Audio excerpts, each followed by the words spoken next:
Hello friends, welcome to smile tech paramedical channel. Finally result ಅಂತೂ morning announcement ಆಗಿದೆ. 3ನೇ ವರ್ಷದ ವಿದ್ಯಾರ್ಥಿಗಳ ರಿಸಲ್ಟ್ ಅನೌನ್ಸ್ಮೆಂಟ್ ಆಗಿದೆ. ಅದರ ಬಗ್ಗೆ ಕೂಡ ಇವಾಗ ಜಸ್ಟ್ ಆಫಿಷಿಯಲ್ದಲ್ಲಿ ಅಪ್ಡೇಟನ್ನು ಮಾಡಿದ್ದಾರೆ. ಲಿಂಕನ್ನು ಕೂಡ ಸಪ್ರೇಟಾಗಿ ಬಿಟ್ಟಿದ್ದಾರೆ.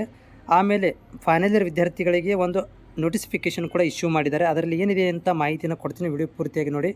ಅದರ ಜೊತೆಗೆ ನೀವು ನಮ್ಮ ಚಾನಲ್ಗೆ ಹೊಸಬರಾಗಿದ್ದರೆ, ಸೊ ನಮ್ಮ ಕೆಲಸಗಳು ನಿಮಗೆ ಓಕೆ ಅನಿಸ್ತಾ ಇದ್ದರೆ ಸಪೋರ್ಟನ್ನು ಕೂಡ ಮಾಡೋದನ್ನು ಮರಿಬೇಡಿ.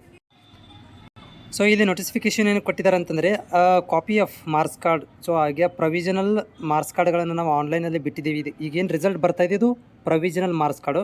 ಸೊ ಆ ಒಂದು ಪ್ರೊವಿಷನಲ್ ಮಾರ್ಕ್ಸ್ ಕಾರ್ಡಲ್ಲಿ ಓಕೆ, ಸೊ ಏನಾದರೂ ನಿಮ್ಮಲ್ಲಿ ಅದನ್ನು ಏನು ಮಾಡಬೇಕಂತಂದರೆ, ಕಾಲೇಜ್ನವ್ರಿಗೆ ಏನು ಕೊಟ್ಟಿದ್ದಾರೆ ಅಂದರೆ, ಸೊ ಕಾಲೇಜ್ನವರು ತಮ್ಮ ಒಂದು ಯೂಸರ್ ಐ ಡಿ ಪಾಸ್ವರ್ಡನ್ನು ಹಾಕಿ ರಿಸಲ್ಟ್ಗಳನ್ನು ಕೂಡ ನೋಡ್ಕೊಳ್ಬೋದು ತಮ್ಮ ಒಂದು ಇದರ ಮುಖಾಂತರ, ಅಂದರೆ ಕಾಲೇಜ್ ಪ್ರಾಂಶುಪಾಲರುಗಳಿಗೆ. ಅದರ ಜೊತೆಗೆ ಏನಾದರೂ ಕರೆಕ್ಷನ್ ಇದ್ದರೆ, ಸೊ ಮಾರ್ಕ್ಸ್ ಪ್ರೊವಿಷನ್ ಲಿಸ್ಟಲ್ಲಿ ಏನಾದರೂ ಕರೆಕ್ಷನ್ ಇದ್ದರೆ ಅದನ್ನು ನೀವು 6ನೇ ತಾರೀಕಿನ ಒಳಗಡೆ, ನೆಕ್ಸ್ಟ್ ಮಂತು 6ನೇ ತಾರೀಕಿನ ಒಳಗಡೆ ಅದಕ್ಕೆ ಸಂಬಂಧಪಟ್ಟಂಥ ಡಾಕ್ಯುಮೆಂಟ್ಗಳನ್ನು, ಉದಾಹರಣೆಗೆ ಇಲ್ಲಿ ಪ್ರಾಕ್ಟಿಕಲ್ ಮಾರ್ಕ್ಸ್ ಇಂಟರ್ ಆಗಿರೋದಿಲ್ಲ, 0 ಬಂದಿರುತ್ತೆ, ಅಥವಾ ಆಬ್ಸೆಂಟ್ ಅಂತ ಬಂದಿರುತ್ತೆ, ಅಥವಾ ಒಂದಷ್ಟು ವಿದ್ಯಾರ್ಥಿಗಳು ಇವಾಗ ರಿಸಲ್ಟ್ ಆಬ್ಸೆಂಟ್ ಅಂತ ತೋರಿಸ್ತಾ ಇದೆ. ಹಾಗೇನಾದರೂ ಕರೆಕ್ಷನ್ ಏನಾದರೂ ಮಾಡ್ಕೋಬೇಕು ಅಂತಿದ್ದರೆ, ಸೊ ಡೆಫಿನೆಟಾಗಿ ನೀವುಗಳು ಏನು ಮಾಡ್ಬೋದು ಅಂತಂದರೆ, ಈ ಒಂದು 6ನೇ ತಾರೀಕಿನ ಒಳಗಡೆ ಕಾಲೇಜಿಗೆ ಇನ್ಫಾರ್ಮ್ ಮಾಡಿ ಕಾಲೇಜ್ ಥ್ರೂ ಏನು ಮಾಡಬೇಕು ಕರೆಕ್ಷನ್ ಮಾಡ್ಕೊಳ್ಬೋದು.